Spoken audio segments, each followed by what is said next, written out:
Hello, my friends, and welcome back to Carpo's channel. Today, we're going to talk about a topic: great people live on the shoulders of dwarves. Now, I think this is a very important topic because it's one that's just always ruminated back in my mind. I've just been kind of digesting this for a long time now.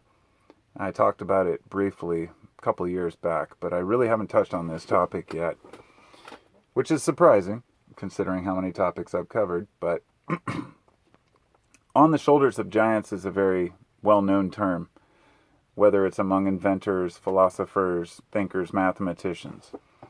And I think it's something that all of us need to really understand and be able to realize that no matter how great we think we are, no matter how arrogant a person is, everything they think they know was basically started by someone else. And that's the basic root of the term. Now, this term goes way back. This isn't some modern philosophical term. In fact, the earliest recorded use of the term was when in 1159 AD, John of Salisbury said, Bernard of Chartres used to compare us to dwarves perched on the shoulders of giants. And this was to reflect on the idea that no matter how great we think our inventions are or our creations, whether it's the language or the math or the ideas used, somebody else had already come up with that before us, and we have to pay homage to that. There are people who spend their entire lives working on inventing or creating one type of material or one type of metal alloy. That's their thing. Then the next person gets to utilize that to build some amazing, of course, weapon in today's world. But that was back in around, 1159 when he said that. But there was another quote later on that I think was more important. It was Isaac Newton. And in 1675, he was quoted as saying, "If I have seen further than my contemporaries, then it is because I am a dwarf perched on the shoulders of giants." And the quote goes that if a dwarf, no matter how short you might be, if a dwarf is sitting on the shoulder of a giant, he can see farther than that giant. And this is a perfect metaphor for the inventions that have come through, people experimenting, trying different things. And like I said, spending entire lifetimes trying to create something.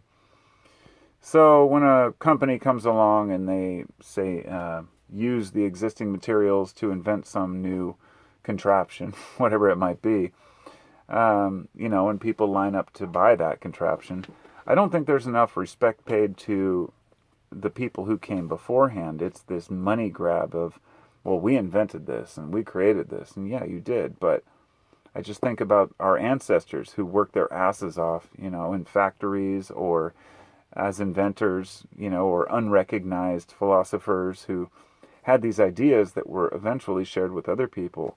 This is why Aristotle was the one who recorded the, what Socrates said, because Socrates didn't write anything down himself.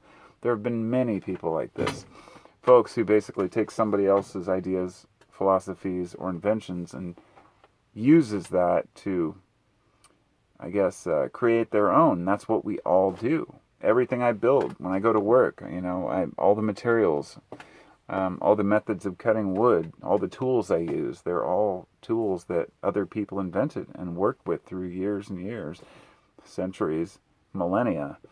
So I just wanted to throw that out there because I think it's very important that we acknowledge that we ourselves are not an island. No man is an island. This term goes way beyond emotion.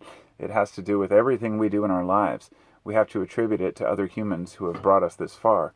And I don't think that we really revere that enough. We kind of look at history as, oh, well, our dumb ancestors, at least a lot of people do. Oh, they didn't know any better, so they did this or that. Yet, when we come across something great that we like, we're like, wow, our ancestors were amazing. They invented all these things. But I think it's important to consider the very long, drawn-out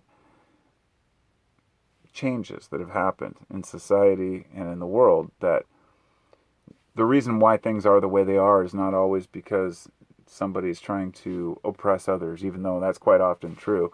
But some things are just very complicated. Everything's complicated. And I guess my point here is that if we give each other respect, that many of the giants that exist weren't just from the past. Many of the giants are today. Somebody, you hear somebody speaking on a podcast and they have a great point, and you're like, wow, I wonder if this is this. And you start doing your own research and looking into it. And it takes all hands on deck. All of us need to work together to improve the world. And we all have something to offer, however small. It's a lot of people, on a final note, a lot of people might look down on themselves for maybe not knowing a trade or not being able to contribute or invent or create anything. And they don't put yourself down, because I guarantee there's something you're doing in this world that nobody else can do. It might be a relationship with one person.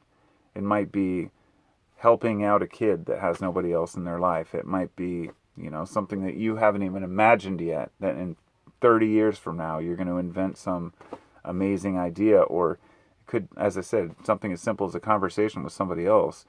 We all need to look at ourselves as powerful and an important part of the whole. Because if we don't, then we have no faith in, I guess, the universe having some sort of a purpose. And to me, I think that that's important. Not to everyone. Some people may really think that the universe has no meaning and everything is just matter. I'm not a religious person, but I definitely don't buy into that. I believe that everything has purpose. I feel that when I do certain things or speak certain ideas, that I can feel that in my heart when it's right or when it's wrong. I know a lot of this is learned also, but a lot of it is just intuition, and what works. And we as humans have to realize that all our ancestors have done the same thing, Anyway, life's complicated. What do you do about it? You just live it, make the best of it, and I'll see you next time. Bye-bye.